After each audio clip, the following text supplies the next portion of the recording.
Welcome from whenever and wherever you join us. You are welcome to bring your whole self to this collaborative worship of the Baja four Unitarian Universalist congregations in southern Arizona. We are the Unitarian Universalist Church of Tucson, Mountain Vista Unitarian Universalist Congregation of Tucson, Borderlands Unitarian Universalist Congregation of Amado, and Sky Island Unitarian Universalist Church in Sierra Vista. Since March of 2020, we have lived out and empirically know the truth that we are stronger together. Every Sunday since that time in March, we have collaborated on worship and discovered many more musicians, religious educators, creative congregants, ministers, video editors, much more talent than we would have had working alone.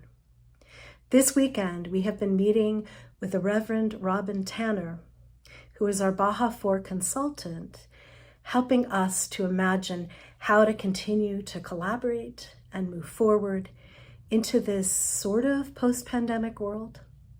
Reverend Robin is the co-minister of Beacon Unitarian Universalist Congregation in Summit, New Jersey, and also a founding partner of Launchpad, an organization that is dedicated to supporting new congregations, multi-site congregations, and creative collaborations. In today's worship, Reverend Robin reminds us and celebrates that the only true resilience, the strongest we can find, is not found alone, but in community. In a bit, Reverend Robin will invite you to participate in a ritual for which you could have a small vessel of water, some small container of some kind.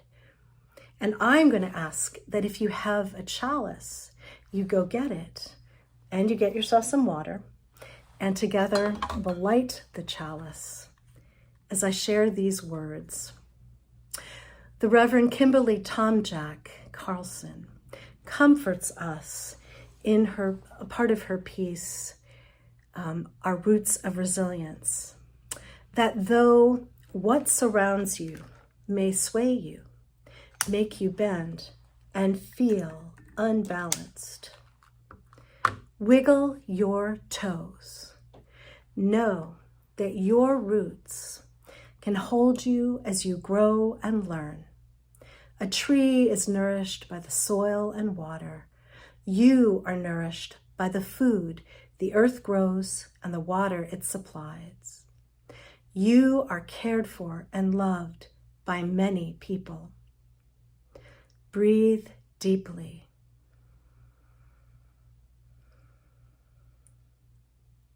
Be still. Know that your roots are strong. Wiggle your roots.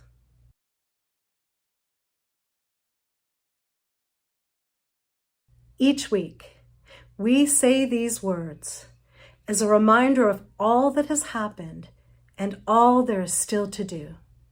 We sit together each week with the discomfort of that truth and the possibility of a different future when we take action together. We acknowledge that this land was stolen from Indigenous peoples, In what is now called southern Arizona, the displacement, genocide, and theft of land took place in subsequent waves of colonialism, starting with Spain, Mexico, and continuing with the United States. And as we saw last year, that colonialism continues to this day, with the building of a border wall that destroyed sacred sites and separated communities. Local tribal nations must continue to fight the destruction and land theft and misappropriation of their land by America. The Chiricahua Apache, Pascua Yaqui, Otham, and Opata peoples are the indigenous ancestors of this land and are still our neighbors today. They are each unique in their culture and language. They are each resilient in their maintenance of traditional lifeways, while also engaging the present and shaping the future. Robin Wall Kimmerer, mother, scientist, decorated professor, and enrolled member of the Citizen Potawatomi Nation, in her book Braiding Sweetgrass, shows how a group of indigenous women using the scientific method showed skeptical professors that in areas where they used traditional methods to harvest sweetgrass flourished more than where it was left alone. Kimmerer reminds us that as humans, we have an impact on nature. We cannot stand outside of our world. We can choose to have a positive effect upon it. And so we must think and act carefully to increase the resilience of our communities and, as guided by indigenous peoples, end the continued ravages of settler colonialism and add to their communities' ongoing strength. And wherever you are, I invite you to do the same.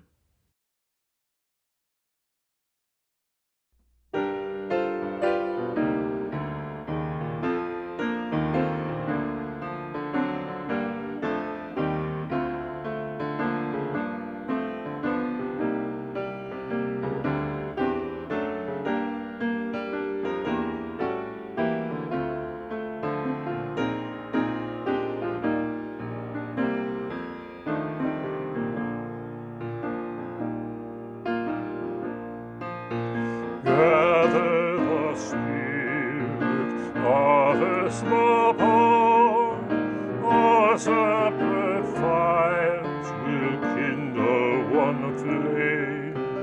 Witness the mystery of this song. Our trials in this life appear all the same.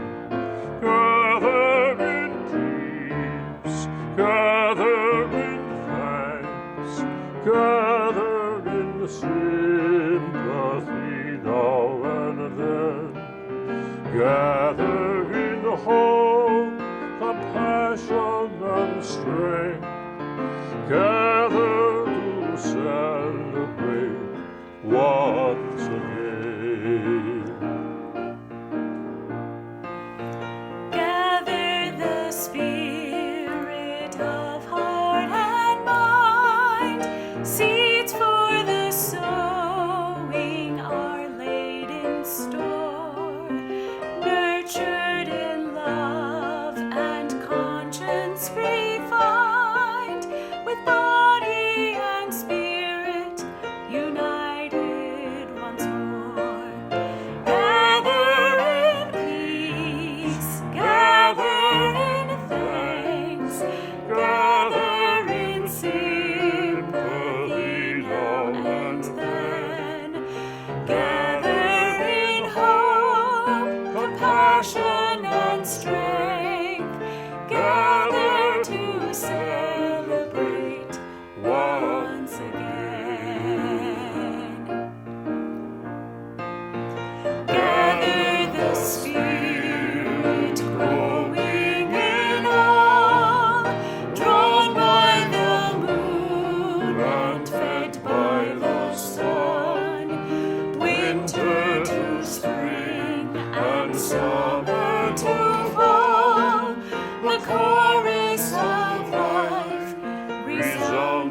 once again.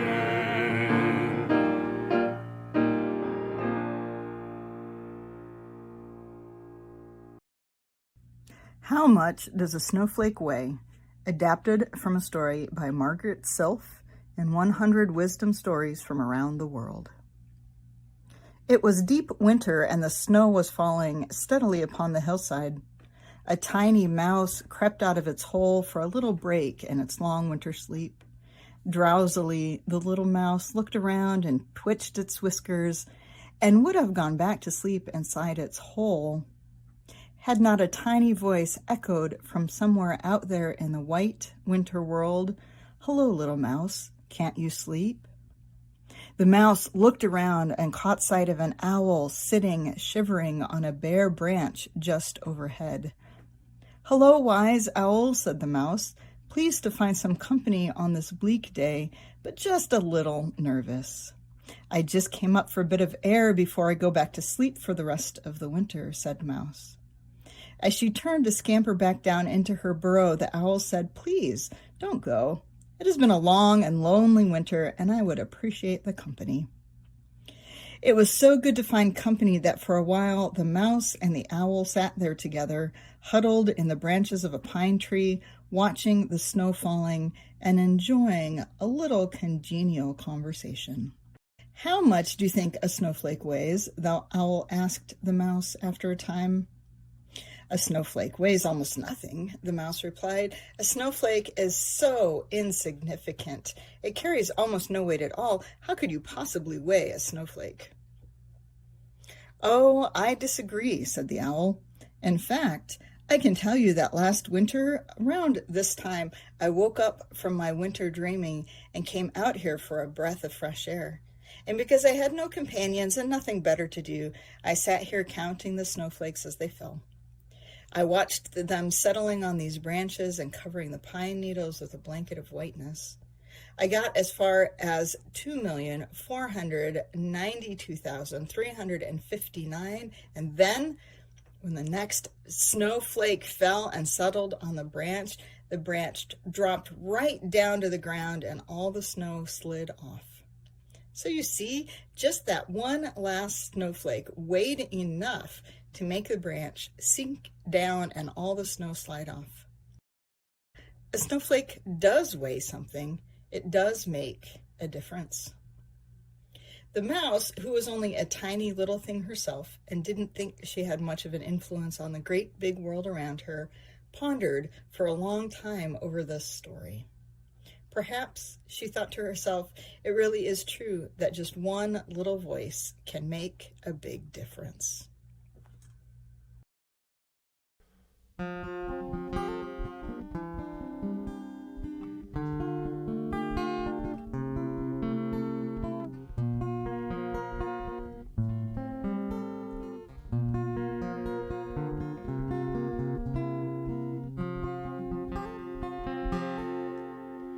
I hope that you hope what I hope.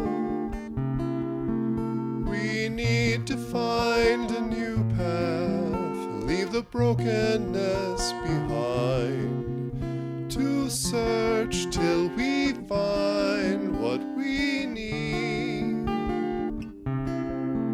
supporting one another and caring for each other as we look for beloved community. I know that you know what I know.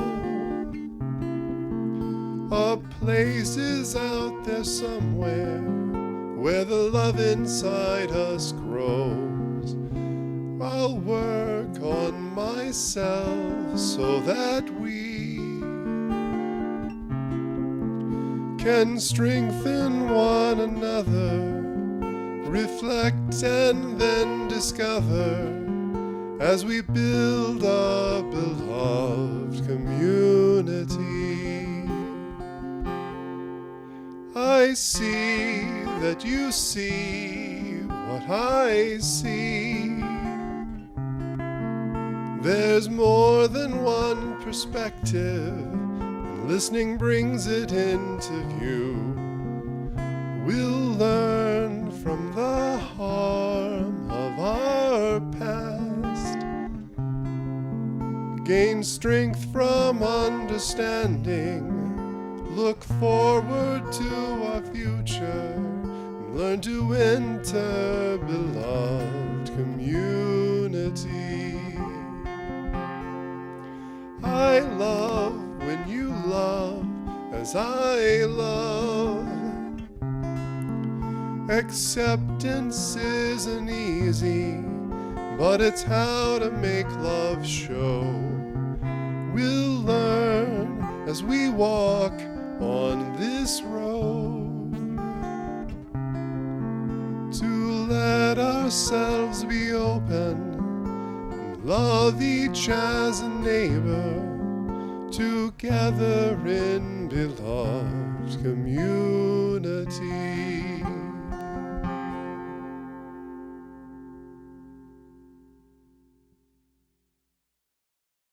I'd like to invite you, friends, into a ritual of the ancestors. What you'll need for it is rather simple: some water. You can choose any vessel, a glass, and any source. It doesn't matter as long as you have just even a few droplets. Once you have your water, I want you to think of a spiritual ancestor. This needn't be someone you're related to in any way, and it could be someone you've never even met, but whose life inspired your own.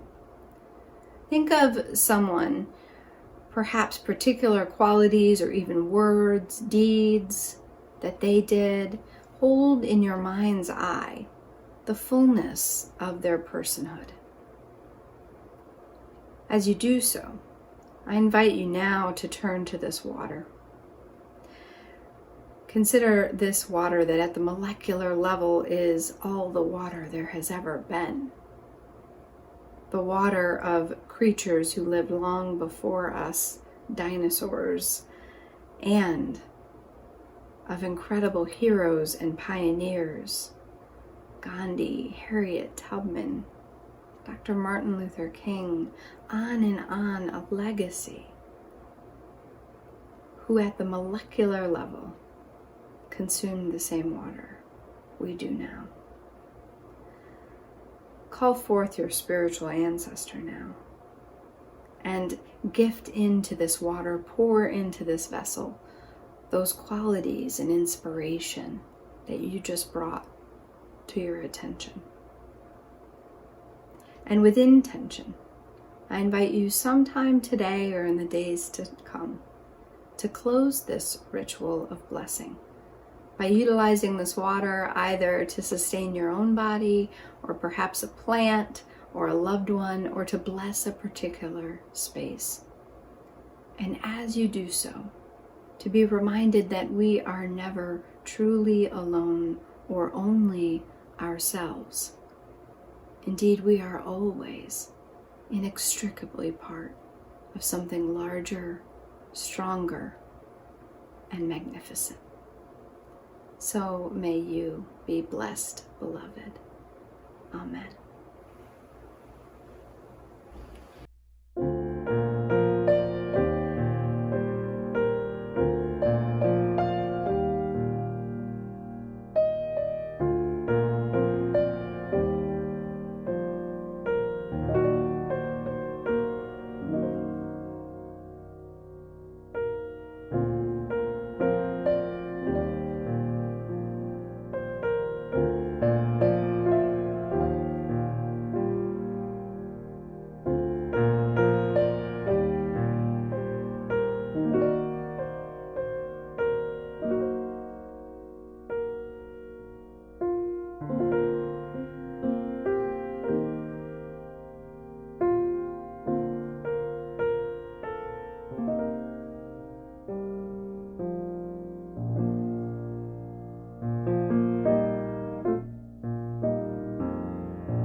Everywhere I go, from coffee shops to gas stations, people are talking about the pandemic.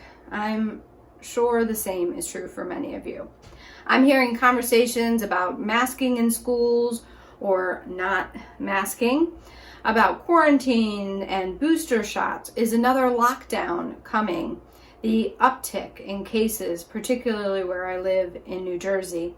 And of course, there are the variants, the endless conversations about the variants and also the predictions about what might possibly come of these variants. Will they peak in October? Will it be long before then?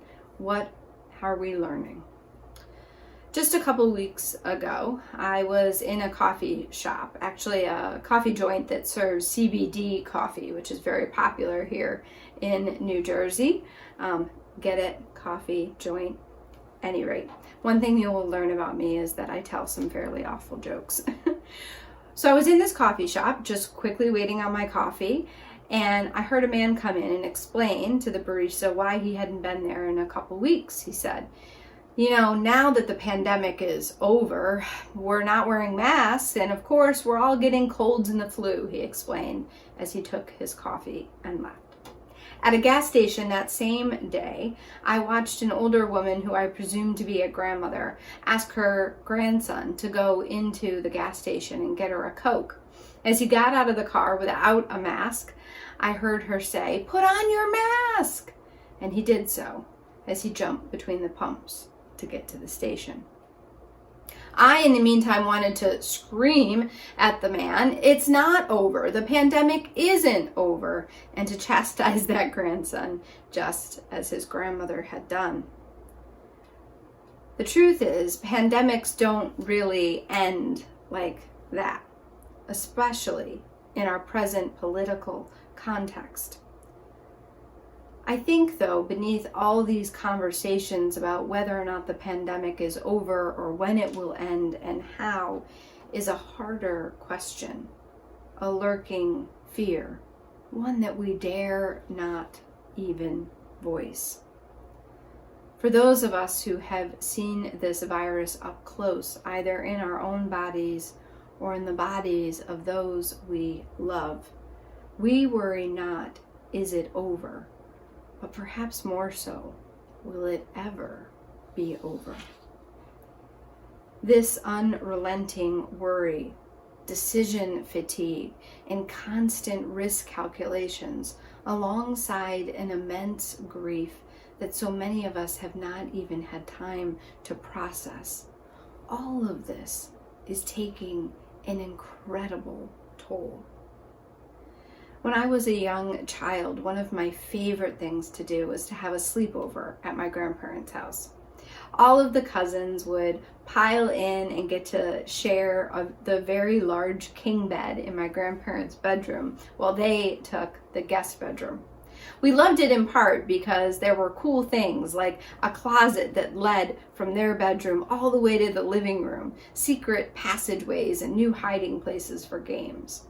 We also loved it because our grandparents spoiled us with all kinds of treats, and it was an extra special time to stay up all night and eat plenty of ice cream.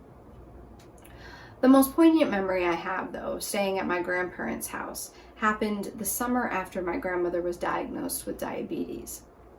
The diagnosis came as a shock to her, in part because she had known diabetics in her family. In fact, her sister had died of it at a young age. She had spent her life searching for the signs and signals that either she was diabetic or any of her children were. And when she made it to 75 without ever getting sick, she thought she was safe until she wasn't. The diagnosis changed her life in significant ways, including what she was able to eat.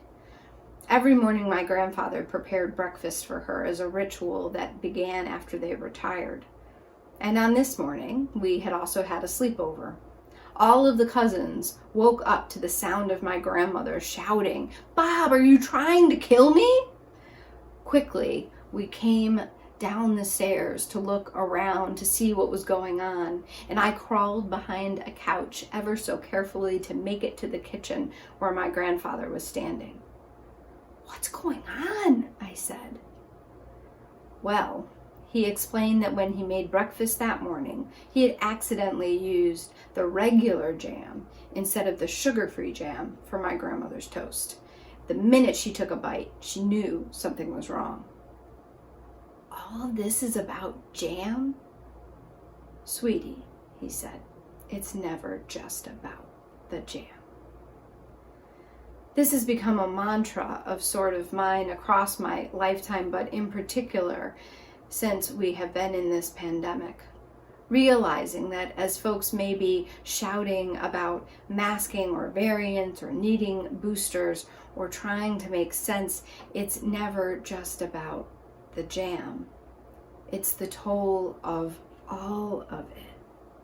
So many of us are still struggling because we have been on an unending roller coaster of grief, of anger, of denial, of bargaining, of resentment, of fear. One that just seems to go on and on. Resilience is very in vogue as a result of this experience that we are having together.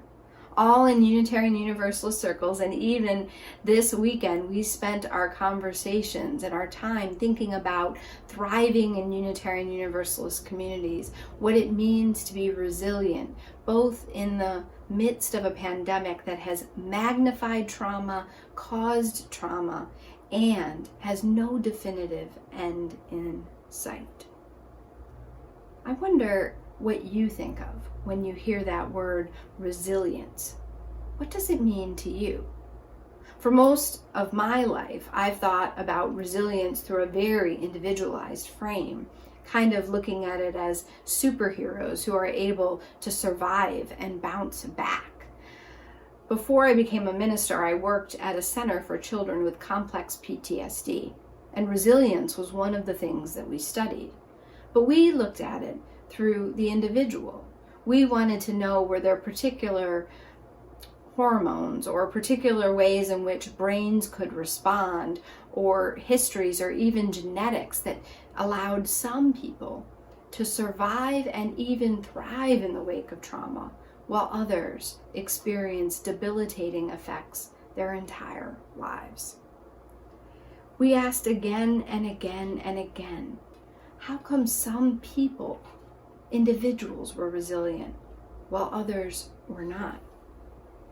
The truth was, we learned there was never a secret formula.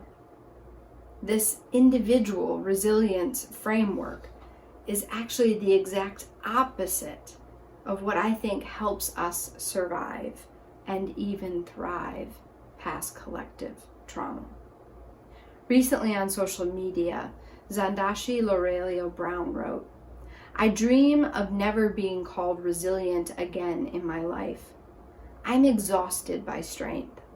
I want support. I want softness. I want ease.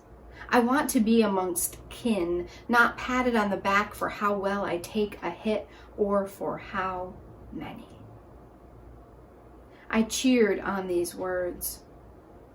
We aren't products or superheroes to be cheered on, but rather tender, sometimes strong, sometimes fragile, magnificent beings, worthy of rest, love, nurture, and ease. So what then is resilience? When I was 4 days old, I was adopted by a family in upstate New York. 2 weeks before we went into lockdown in 2020, I found the identity of my biological mother. We made contact over the phone, and then as the pandemic emerged, we utilized FaceTime and Zoom in order to connect and get to know each other 2 coasts apart. She living in California and I living in New Jersey. We tried in this last year and a half to bridge 37 years of not knowing one another, 37 years of stories and connections, and even beyond. I discovered that my biological grandparents were both still living, an incredible discovery that when I set out looking for my biological family never even occurred to me as a possibility. 3 weeks ago, having discovered that they live only about 3.5-hour drive from New Jersey and that they'd been vaccinated and so had I, we decided to meet. It's hard to capture the experience of sitting at my grandmother's table, watching her prepare food in her home for the very first time. I looked at the grooves of the wood and flipped through family photos. We shared a meal, and I just kept trying to breathe in this history, this moment. I learned that one of my great-grandparents had also been adopted at a young age as a toddler, separated from all of their siblings and sent to Canada to be raised on a horse farm. I considered all these generations later what it meant for me to be sitting at this table, reunited, to have our stories woven between us, to sit transfixed, fumbling our way past something even more layered than forgiveness and regret, some kind of transformation for those who might follow us, without shame, without fear, and with each other. I watched my grandmother's hands prepare food, and I saw my own hands. I noticed her nervousness, as she must have felt my staring at her. I apologized for staring, and she said, "I'm trying not to stare at you." Finally, we sat down, poring through photos as my aunt looked on. That is the moment it hit me. Will I survive was the wrong question all of these months. Resilience is not about an individual, it is the collective, the restoration of generations, the willingness and intention to reconstruct the world, to take the time to bend time, and to make something real for those who will follow. I thought of the passage from Isaiah chapter 58, verse 12, that forms the mission of Reverend Dr. William Barber's organization, Repairers of the Breach, who are fighting now for voting rights. "And your ancient ruins shall be rebuilt. You shall raise up the foundations of many generations. You shall be called the repairers of the breach, the restorers of the streets to dwell in." Some of us are dreading a lockdown again and enraged with those who won't get vaccinated and yet are able to. We are fearful, of course, at the politics now wrapped into public health and the individualism of our dominant culture. At the same time, in this despair, we bear witness to the mentors and teachers like Simone Biles, who refuse to be made into pillars of perfection or superheroes, but instead insist upon being real humans who tend to their hearts and bodies and souls and can lean into the larger community for resilience. Just as there are those I know refusing to be vaccinated, there are parents who are signing their children up to be a part of clinical trials to make the vaccine possible for all of our children. Just as there are the accounts of the atrocity of insurrection, alongside it is the clarity and truth-telling in the congressional hearings where officers are telling what they saw and bore witness to and experienced. And surely as there is a massive voter suppression effort across these United States, there's also a movement rising for voting rights. Always there is despair. always there is the question, can I survive this? And we know across the generations, there is creativity bubbling so evident in the Baja 4 that we can do it together, not led by superheroes, but by our own spirits, with the gifts we have at the table more than sufficient for survival. And we note that we can laugh and love across videos, and we can be courageous together, daring to stay in relationship no matter the gap, that we can meet each other with compassion and grace and stillness, even when we are screaming about the jam and mourning and mourning. That is how we survive together, stronger together, resilient together, apart and together. This is the call to the Baja 4, the call of beloved community. As an ancient act, we are invited not into a secret sauce of individual survival, but instead a spiritual calling to us, to a we, not the me, to a cellular restoration of those spread out, suppressed, or separated, to be reconstructed, restored, and released. What a joy, beloved. Thousands of miles away it is to bear witness to this reconstruction, this renewal, this restoration with the Baja 4 for Unitarian Universalism is flourishing in the desert. And you are indeed stronger together.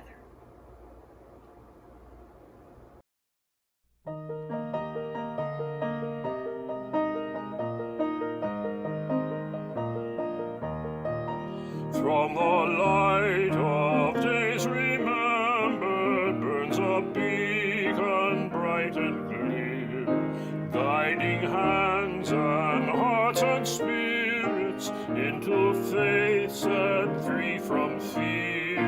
When the mile of commitment sets our mind and souls ablaze, when our hunger and our passion meet to call us on our way, when we live with deep assurance of the flame that burns within, then our promise finds fulfillment and our future can begin.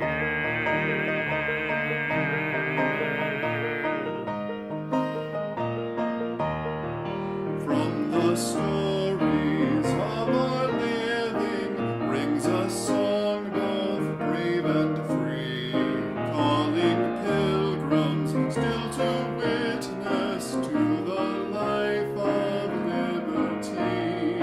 With the fire of commitment sets our mind and soul ablaze, when our hunger and our passion meet to call us on our way, when we live with deep assurance of the flame that burns within, then our promise finds fulfillment and our future can begin.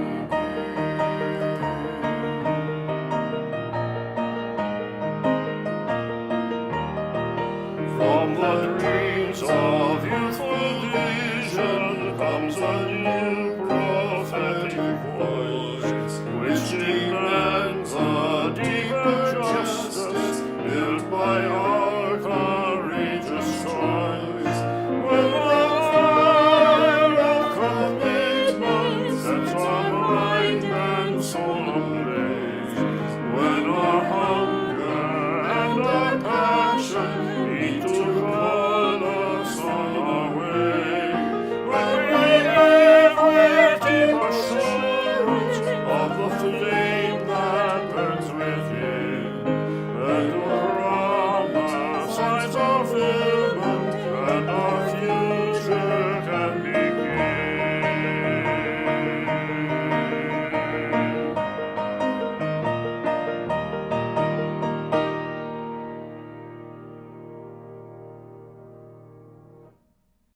In just a moment, Reverend Robin will end our worship together using good words by continuing to quote from my favorite part of our source, the Bible, Isaiah 58.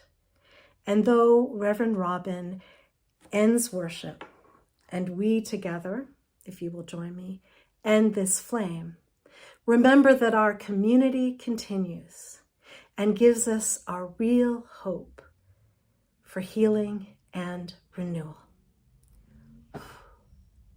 Beloved, wherever you may be, as we close this sacred time together, may you hear these words of blessing as one calling you into community across miles or mere feet, across minutes or months, across generations, or here in the present. May it be that we, within and far beyond, will rebuild the ruins older than empire, will raise up foundations for the future, be repairers of the breach, builders of beloved community, and indeed, restore the streets to dwell in as a sanctuary for all people. Amen and blessed be.